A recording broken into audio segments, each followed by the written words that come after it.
I mean, this is a lot about time, isn't it, though, guys? You know, this is a very, very pertinent point, whether you're trying to delay to focus minds, whether you're looking to make an extension to the negotiating period but don't want to acknowledge that just yet. The clock is certainly ticking. It's a bit of a cliche, but it's absolutely true as we get closer and closer to that March 29th deadline. Theresa May yesterday in the House of Commons behind me essentially saying, give me more time. You'll remember, of course, that back in December she pulled the vote, delayed about a month until MPs had a chance to take a meaningful vote on her Brexit proposals that had essentially been signed back in October. And then this week, parliamentarians were expecting to once again have a meaningful vote on whatever concessions she'd managed to wring out of Brussels.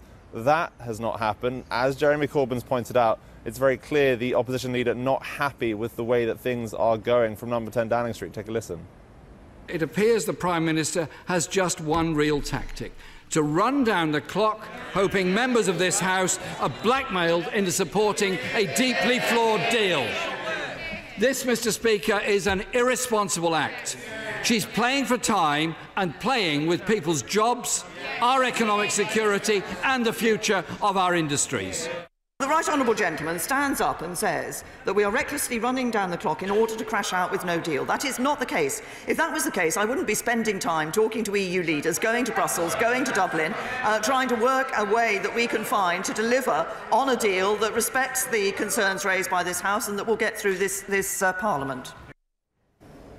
Now, her critics in Parliament say that that is all just a smokescreen, that all of these efforts, both cross-party and across the Channel, are attempts to seem busy without necessarily making any major changes to the deal. One thing Theresa May said yesterday, and this is where the time again is crucial, was that she was prepared to essentially bypass a law from 2010 that would normally allow for 21 seated days of parliamentary scrutiny around legislation to try and shorten that, compress that period so that MPs would have less time to look at the final legislation. MPs complaining they've not even seen a draft of the withdrawal legislation that would follow on from a deal being finally approved, and it's going to be very difficult for them to scrutinise that. What this means practically is that at the end of this month, as Theresa May's promised to have yet another vote, MPs concerned about no deal will be once again trying to evade that possibility in legislation. We're hearing again from Yvette Cooper,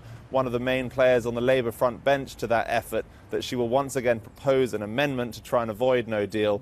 That again could have more chance of passing than it did last time, because Conservative members of Theresa May's own party might vote with it. Finally, just to bring you some of the European updates, Guy Verhofstadt, one of the major players in Brussels when it comes to this, he's been talking about the conversations he's had with Theresa May, with her deputy David Lidington, with Stephen Barclay, the Brexit secretary. And according to Guy Verhofstadt, he has seen, quote, no proposal to break this Brexit deadlock despite the last 2 weeks of conversations. So it does seem like Theresa May's asking for more time in Brussels is a reflection of the fact that she's not yet asked anything specifically in the last 2 weeks. Hi, I'm Joanna Bersecci, and thank you for watching. You can check out more of our videos by clicking on the boxes on the screen. And don't forget to subscribe to our channel for more from CNBC International. Thank you for watching.